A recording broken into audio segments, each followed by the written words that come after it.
Halo, selamat pagi Rizal. Nanda, Selamat pagi Mas Ojan. gimana kabarnya hari ini? Sehat. Sehat, Baik. sehat. Gimana Mas? Nah, ini ruangan kita kok beda ya? Nah, ini Iya. VIP Mas. VIP. Ya. Oke. Sayangnya nggak ada kopi. Iya, fasilitas mahasiswa cuma ruangannya Mas. Nah, Kalau mau ngopi bawa sendiri nih. Ya, Nah, mengenai apa ini Rizal dan Nanda itu kan fasilitas. Gimana sih fasilitas di Indonesia ini? Fasilitas terkait apa ya, Mas? Mas. Ya itulah, tahu kan, yang dalam bidang pendidikan. Nah, di sekolah-sekolah gitu. Apa sih fasilitas di Indonesia itu? Yang intinya apa? Kenapa ada standar nasional pendidikan yang mengaturnya? Oh, itu bidangnya Mas Danda. Silakan Mas Danda gimana? Kalau menurut saya sendiri adanya standar nasional pendidikan ya Mas. Nah, itu apa ya? Sangat esensial lah dalam dunia pendidikan karena dengan adanya SNP itu membantu sekolah dalam menata lebih manajemen pendidikan atau sistem pendidikan. Mungkin seperti itu menurut saya.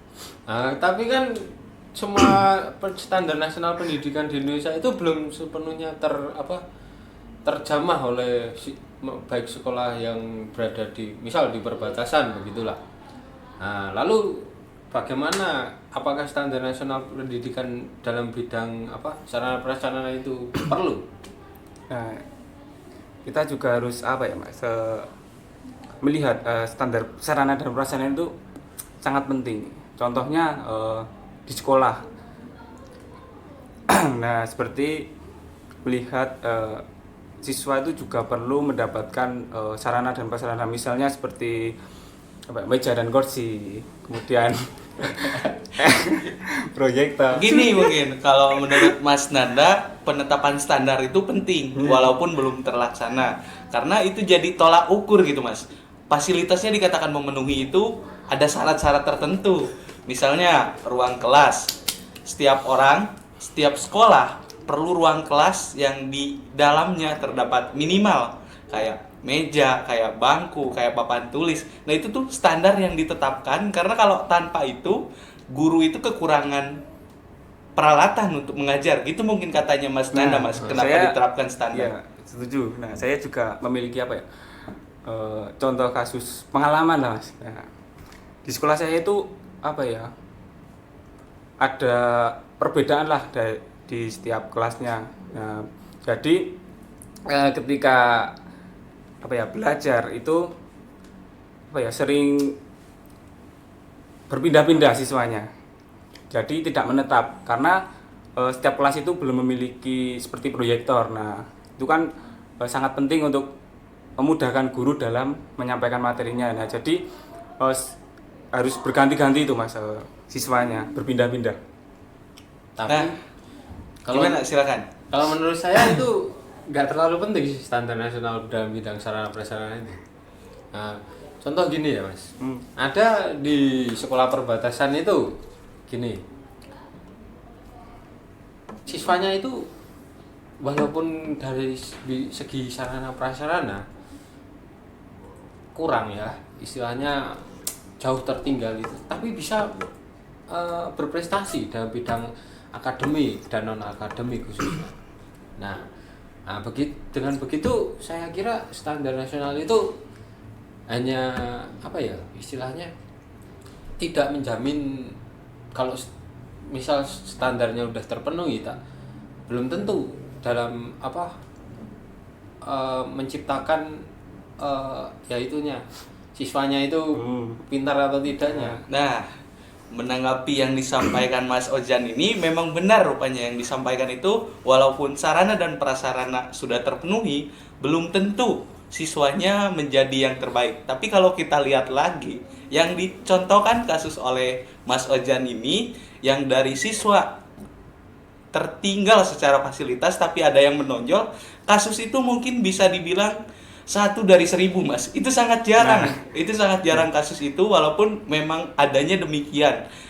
Kalau sarana dan prasarana menurut saya masih saja penting karena kalau ini tidak terpenuhi, misalnya contoh kasus yang diangkat Mas Nanda. Tadi kalau kelas nggak ada proyektor, harus pinjam kelas lain, sedangkan misalnya kelas itu sedang digunakan. Nah ini repot mas, ini menunda-nunda waktu yang akhirnya ya semakin apa ya, kurang efektif lah dalam pembelajaran. Itu tanggapan dari saya mas. Tapi kan nggak pakai proyektor juga bisa. Buktinya yang pedalaman tadi tanpa fasilitas yang lengkap bisa jadi istilahnya berprestasi dalam akademik. Iya, memang benar itu. Tapi kalau 1 dari 1000 itu benar-benar sangat keberuntungan lah. Nggak bisa diharapkan banyak kalau 1 dari 1000. Mungkin peluangnya akan jadi lebih besar kalau kita angkat keberuntungan lebih tinggi. Kayak 900 dari 1000. Nah tujuannya penetapan itu ya untuk mengangkat yang dari poin tadi mas menurut saya. Ya, biasa itu. Lalu menurut kalian gini, kan di pedalaman tadi fasilitasnya itu kurang.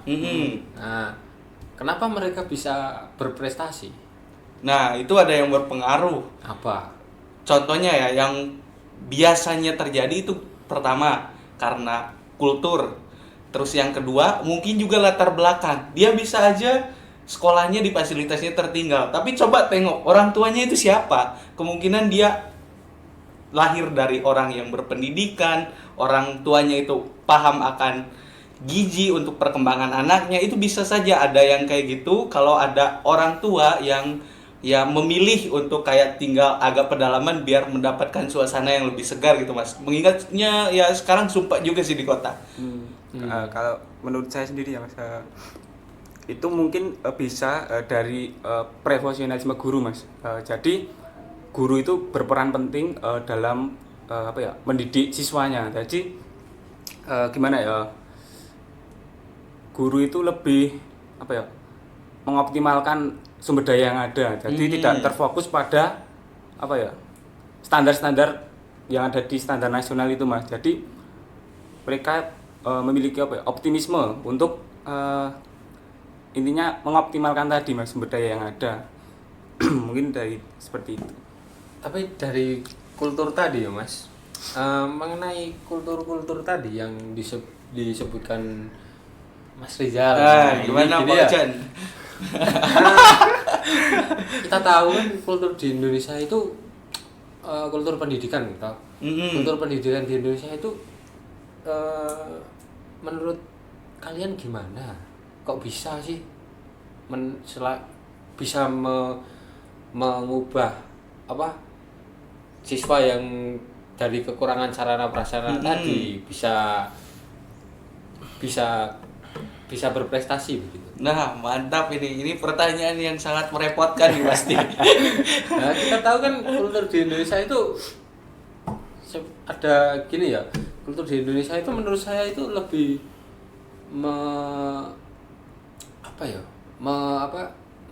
itu dari non akademis ditinggalkan, seperti contohnya gitu.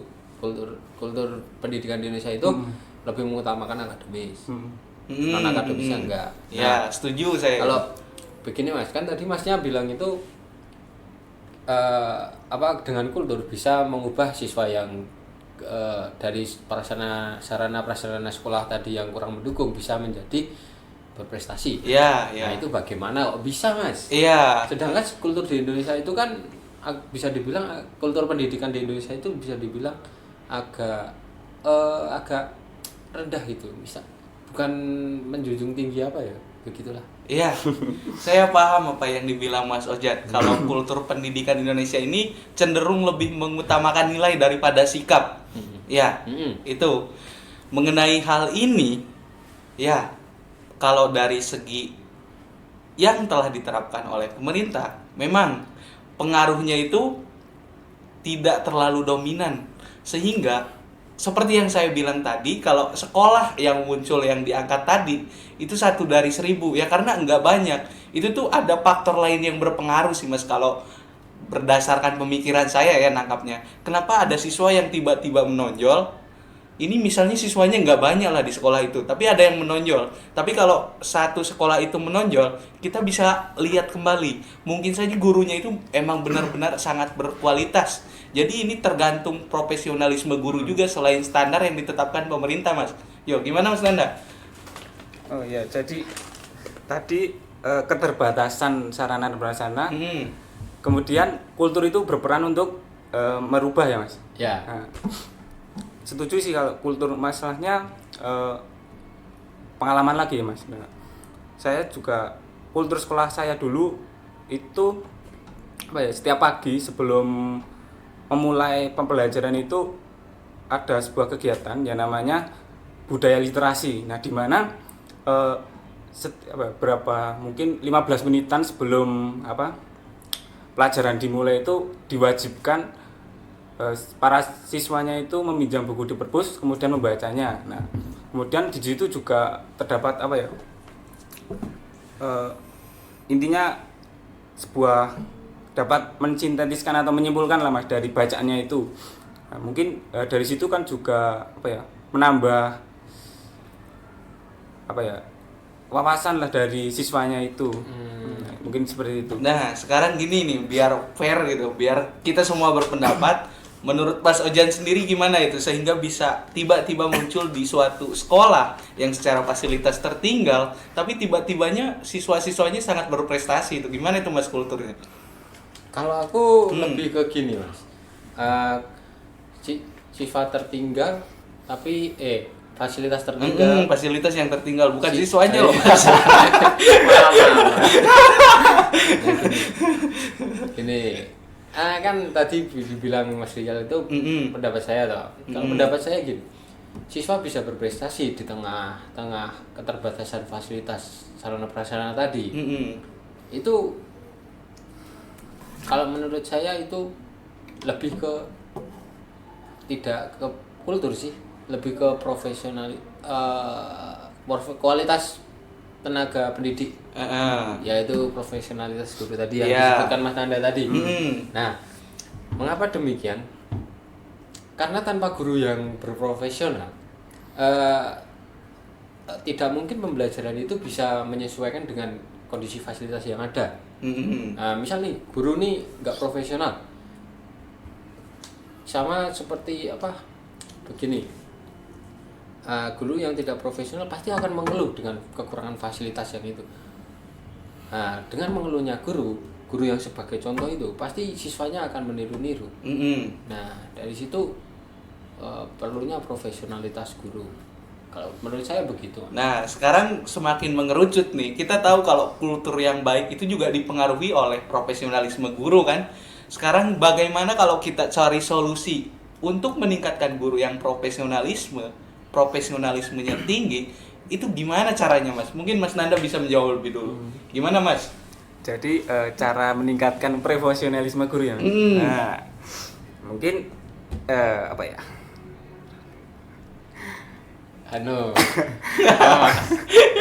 Atau Mas Ojan dulu boleh. Nah, begini Mas. Ya. Untuk profesionalisme guru itu kan untuk meningkatkan ya Mas. Kita, kalau saya sebagai kepala sekolah di itu, amin. Ini berbicaranya seandainya ya bukan seandainya, lebih ke langkah nyata yang akan saya lakukan. Begini, setiap akhir bulan, tapi khususnya itu akhir semester lah, ya diadakan evaluasi Mas. Nah, dari situ kita menyebar angket dari siswa-siswa mengenai guru-guru itu, bagaimana kinerja guru itu. Nah, masing-masing kita terus dari angkat-angkat itu kita kumpulkan, kita simpulkan menjadi istilahnya sebuah data itu kita analisis. Nah, dari situ kita bisa tahu guru mana yang istilahnya kurang dari segi profesionalisme dan guru yang baik dari segi profesionalismenya. Nah, setelah itu dari guru yang kurang baik ini, istilahnya kita akan bisa saja itu diajarkan workshop tentang kepemimpinan dari guru. Karena kepemimpinan itu perlu Mas. Kalau guru itu sebagai pemimpin, kalau tidak ada jiwa kepemimpinan, itu profesionalismenya kurang Mas. Ya. Sebelum lebih jauh lagi, saya masih sedikit penasaran karena angket ini masih dibagi lagi rupanya Mas. Angket ini ada angket terbuka, angket tertutup. Nanti yang baik itu yang diterapkan bagaimana? Karena kalau angketnya terbuka bisa jadi pengalaman saya di kampus terulang tuh Mas. Kayak waktu itu emang ada angket sih, tapi di angket itu dosennya itu lihat Mas bahwa mahasiswa ini yang memberi penilaian buruk itu bahaya juga gila. Mas. Ini angket yang bagaimana dulu? Pengertian angket terbuka dan tertutup itu gimana? Menurut Anda? Kalau menurut saya, angket terbuka itu yang angket dibuat tapi bisa diakses oleh gurunya. Kalau angket tertutup, itu gurunya nggak bisa mengakses itu. Dia nggak tahu kalau siswa itu yang memberi penilaian terhadapnya. Kalau pada pelajaran sosiologi saya dulu, Iya. angket terbuka itu angket yang belum kita bebas mengisi jawabannya. Terus kalau angket tertutup itu sudah tersedia jawaban Mas. Kita tinggal memilih. Gimana itu Mas? Kita dari pengertian aja kita sudah beda. Kita beda pengertian nih Mas. Nah. Gimana nih? Jadi yang baik yang bagaimana yang diterapkan? Oh, kalau aku menangkapnya dari Mas Rizal ini, angketnya itu ada identitas atau tidak. Nah, kalau menurut saya yang baik itu tanpa identitas, Mas. Rahasia. Ya, rahasia. Ya, baiknya emang demikian. Tapi ya itu biasanya masih ada kekurangan sih dari kepala sekolah yang emang menetapkan angket ada tapi masih belum. Oh, itu kepala sekolahnya itu licik itu. Jadi kalau ada yang menyertakan data itu bisa jadi ancaman nilai. Nah, menurut Masnya kalau ancaman nilai itu gimana, Mas? Gimana Mas? Silakan Mas Nanda. Saya itu sangat tidak setuju dengan apa ya, segala hal itu berhubungan dengan nilai. Maksudnya apa Mas tadi? Mas, misalkan kita mau kritik ke pendidik, itu ancaman nilai sebenarnya Mas. Itu saya jujur sangat tidak setuju Mas. Mengapa ya? Karena kita itu ingin lebih maju, tetapi kenapa kita selalu dibebankan kepada nilai? Nah itu menurut saya itu sangat memberatkan Mas. Jadi bisa membedakan lah mana yang berhubungan dengan nilai, mana yang tidak, mungkin seperti itu. Nah, balik lagi itu masalah profesionalisme guru sebenarnya Mas, berkutat di situ tuh. Ya itu kan juga termasuk profesional guru. Nah, tapi kalau kita sebagai siswa nih, kan mau nggak mau kita sebagai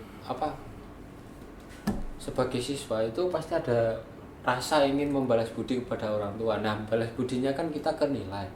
Nah, apakah baik itu kalau kulturnya dibuat begitu, Mas? Balas budi ke nilai gimana itu Mas? Nggak ngerti saya. Orang tua kita kan sudah membayar kita pendidikan. Nah, sebagai balas budi yang pertama, nilai kita harus bagus. Iya, setuju itu saya. Setuju. Kalau menurut Mas gimana? Ya, setuju Mas. Jadi kita intinya ada balas budi lah. Kita sudah dibiayai, kita sudah difasilitasi oleh orang tua. Kita sewajibnya memberikan nilai yang terbaik. Nah, tapi kalau dari situ kita ada tekanan yang lebih tekanan yang lebih besar dari kita bisa menjadi stres loh Mas. Ada kasus ini Mas. Ada kasus contoh sebagai mahasiswa kan juga istilahnya Orang biasa. Orang yang peserta didik gitu. Iya, sama itu peserta didik. Gimana? Mahasiswa itu ada mahasiswa yang banyak tugas dan itu kan anak kos. Nah, itu karena banyak tugas akhirnya meninggal. Iya itu. Baru saja Mas. Kasus di mana itu Mas? Gimana? Di Solo ya Mas. Solo. Mahasiswa salah satu universitas tapi gak bisa disebutkan. Ya. Nah itu kembali lagi kalau menurut saya ke pribadi mahasiswanya sendiri Mas. Jadi gimana ya, kita juga perlu mengejar nilai yang baik, tetapi juga dengan cara yang baik juga Mas. Jadi tidak harus memanage waktu Mas. Jadi misal waktunya belajar ya belajar, waktunya tidur, waktunya jalan-jalan ya jalan-jalan. Jadi walaupun kita ingin mendapat nilai baik, tidak harus setiap waktu itu belajar. Gitu. Tapi kan tugas kan nggak kenal waktu. Emang realita itu. Ya itu gimana? Apa kita harus meninggalkan demi kesehatan? Ya kalau saya sendiri bukan seperti itu. Menyeimbangkan lah Mas. Jadi semuanya itu penting. Jadi kalau pengalaman saya sendiri, walaupun tugas itu banyak tetapi apa ya, masih dapat di apa ya, ya itu di manage waktunya Mas. Jadi misal nih tugas walaupun banyak itu kan dari segi durasi atau deadline itu biasanya apa ya, jauh lah Mas, tidak langsung misalnya hari Senin dikasih nanti langsung dikumpul, jarang seperti itu biasanya. Tapi ada. Ada tapi jarang lah. Nah ini kan dari situ kan kita lihat bahwa kultur di Indonesia ini masih mementingkan akademis, akademis dibanding non akademisnya. Nah kalau menurut saya itu Indonesia itu terlalu apa ya? Terlalu mengejar akademis itu berarti terlalu mementingkan hard skill ya. Hard skill ya. Nah, betul. padahal kan kita tahu Soft soft skill itu juga diperlukan. Menurut Mas gimana? Gini, kalau menurut saya ya mengejar nilai tinggi ini sebenarnya baik juga untuk mengapresiasi kepada orang tua. Terlebih juga itu mengenai tanggung jawab sebagai siswa. Ada juga sih siswa yang terlalu peduli terhadap soft skill, hard skill-nya malah kurang dia. Ada beberapa mata kuliahnya yang nggak lulus kayak kawan saya. Itu padahal organisasinya dia banyak banget gitu, banyak banget masuk organisasi. Nah ini sebenarnya kembali ke jawaban Mas Nanda tadi sih. Kita itu harus menyeimbangkan, jangan terlalu berat di hard skill, jangan terlalu berat juga di soft skill. Ya pertanyaannya kita yang harus menyeimbangkan atau institusi yang harus menyeimbangkan pencapaian? Nah, kalau institusi itu nggak bisa Mas menurut saya. Itu tergantung pribadinya masing-masing sih. Bukan institusi. Nggak bisa Sistem kalau pendidikan institusi. di Indonesia. Itu nggak, itu udah di luar situ Mas. Tapi perlu nggak itu penyeimbangkan akademis dan non akademis tadi? Kalau diupayakan mungkin bisa, tapi kalau benar-benar secara mutlak itu enggak. Ini masalah kontrol diri sebenarnya Mas. Tapi kalau menurut saya itu harus Mas. Gimana? Kenapa harus? Mm-mm. Karena bicara keadilan itu kalau hanya menyeimbangkan kalau hanya mengutamakan akademis tidak adil Mas. Banyak siswa yang tadi tidak pintar. Kalau semua pintar kan nggak perlu sekolah ya Mas. Iya. Hapus aja sekolah Mas. Kalau udah pintar itu bener sih, dihapus aja sekolah. Banyak siswa yang pintar itu merasa apa ya? Diistimewakan dari guru. Nah, sementara siswa yang istilahnya low profile tadi ya, low profile yang nilainya kurang ya, secara akademis kurang. Tapi di satu sisi dia itu mengharumkan nama sekolah. Contohnya itu bingung saya. Futsal nih juara. Juara futsal. Kan? Ya. Nah, itu apakah kalau kita mementingkan akademis itu adil Mas? Pendidikan di Indonesia itu. Kalau mementingkan akademis adil, bingung saya Mas. Gini Mas.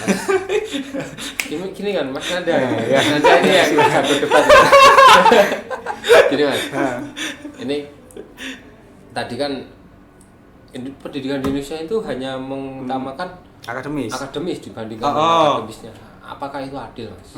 Kalau menurut saya tidak adil. Jadi apa ya, non akademis itu juga perlu apa ya, dibudayakan lah Mas. Jadi di sekolah-sekolah lah kan juga ada sistem otonomi sekolah. Nah, mungkin dari pihak sekolah sendiri bisa apa ya, itu memfasilitasi non akademik, misalnya Kak, seperti berorganisasi. Contohnya ada sebuah universitas itu apa ya, mewajibkan mahasiswanya untuk apa, mengikuti organisasi. Nah, itu kan universitas. Kalau sekolah Mas? Nah, itu mungkin bisa kita sebagai cerminan contoh lah. Nah, bisa diimplementasikan di sekolah-sekolah dasar. Sekolah-sekolah mana? Osis sekolah dasar. Namanya di sekolah. Nah, kayak di SMP, SMA itu kan ya ada OSIS. Nah, itu kan di situ melatih apa ya? Soft skill Mas. Nah, komunikasi. Kan itu apa ya, sebenarnya soft skill itu menurut saya apa? Memiliki apa nilai yang penting dalam dunia kerja Mas, karena bayangin aja kalau orang itu memiliki apa ya, cerdas atau maksudnya dari segi akademik itu baik lah, tapi kalau komunikasinya buruk atau nggak lancar itu kan ya mempengaruhi Mas. Jadi apa ya, perlu ya tadi keseimbangan lah antara akademik dan non akademik. Nah, saya setuju dengan Mas Nanda ini. Nah, karena kan misal nih sekolah itu terkenal karena kan yang mengharumkan yang bidang non akademik. Emang gitu. Iya kan? Ya. Berarti sekolah SMA apa ini juara futsal identik dengan futsal. Nah, itu kan non akademik, Mas. Iya. Nah, jadi seharusnya itu sistem pendidikan itu ya bukan harus lebih berterima kasih, tapi lebih gini loh, memberikan ruang kepada bidang non akademis. Seperti gini ya, ujian sekolah itu ada mencantumkan bidang non akademiknya. Nah, setuju Mas. Setuju banget. Misal olahraga dikasih anunya gitu. Terus kalau UN masih ada nih, mata pelajaran pilihannya dikasih yang bidang non akademik, bisa lah praktek nggak apa-apa. Iya. Kan merdeka belajar. Iya, benar juga. Karena terkait budaya ini sebenarnya melekat. Kalau saya lihat dari gagasannya Mas Paujan tadi, ya emang perlu dari atas, perlu dari institusi yang dari atas merombak yang jadi tolak ukur nilai kita. Kenapa enggak yang dari lomba-lomba itu dimasukin ke rapat juga? Mungkin gitu ya Mas? Enggak. Oh enggak juga. Institusi atas, ngapain kita harus institusi atas?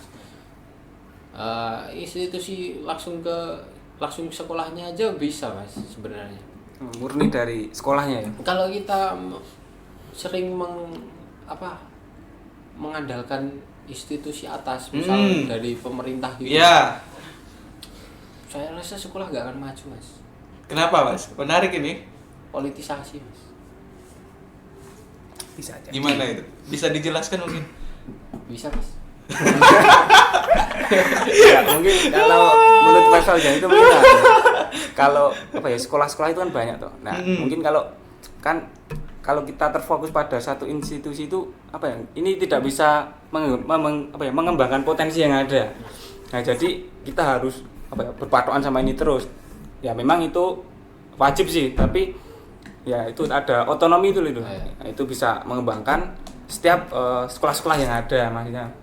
Misalnya sekolah A ini bisa seperti apa? Ya itu kultur lah mungkin ya. Oke. Nah, begitu Mas. Nah, tapi saya kurang setuju sih kalau kayak kenapa? gitu. Iya, budaya ini sebenarnya melekat, Mas. Mau nggak mau sih dibilang itu melekat. Itu turun temurun. Misalnya guru Mas itu ya mengenai penilaiannya lebih kuat ke akademis kan? Seperti yang dicontohkan tadi, itu secara nggak sadar itu mempengaruhi kita. Kalau kita misalkan jadi guru, sekarang kita inget nih bahas-bahas itu, tapi di situasi yang kemungkinan kalau tidak ada perombakan tolak ukurnya nilai, kita bisa aja mengikuti. Karena apa? Ya karena terikat gitu sama aturan yang ditetapkan. Tapi menurut saya budaya itu bisa diubah. Bisa, setuju. Gimana? Nah, itu yang menarik, itu yang saya tunggu-tunggu. Cara mengubah budaya itu gimana, Mas? Budaya yang semacam kekolotan tadi itu seharusnya diubah. Mengubahnya itu kalau guru itu yang ekstrim ya. Nanti Mas Nanda yang soft stream. Kalau guru hanya mementingkan akademis, ini kan guru. Nah, istilahnya ada kepala sekolah itu melaporkan kepada yang berwenang agar si guru ini diberhentikan. Iya. Ekstrim Mas. Karena kita tidak membutuhkan guru yang seperti itu, yang hanya mementingkan akademis, Mas. Kasihan yang lain, siswa-siswa yang lain yang notabene akademisnya kurang tapi dari segi non akademis tadi jalan. Nah, begitu kalau menurut saya. Yang penting itu menciptakan generasi, bukan menciptakan pendidik. Menciptakan generasi yang melanjutkan, bukan mempertahankan generasi yang lalu gitu. Iya, ya, harapannya demikian Mas. Ya, yang terpenting itu menciptakan generasi yang akan datang sebagai penerus. Dari perbincangan yang panjang tadi, bisa dikatakan panjang kan? Iya. Nah, bagaimana kalau kita berefleksi masing-masing? Dari Mas Nanda mungkin? Nah, baik, mungkin saya Refleksinya. akan merefleksi pada bagian sarana dan prasarana ya Mas. Nah, kalau menurut saya sendiri setelah tadi sharing-sharing kita, sarana dan prasarana sendiri menurut saya itu sangat penting ya dalam dunia pendidikan, karena bagaimanapun juga dengan adanya sarana dan prasarana itu dapat memfasilitasi, mengakomodasi siswa dalam belajarnya, mungkin seperti itu kan. Oke.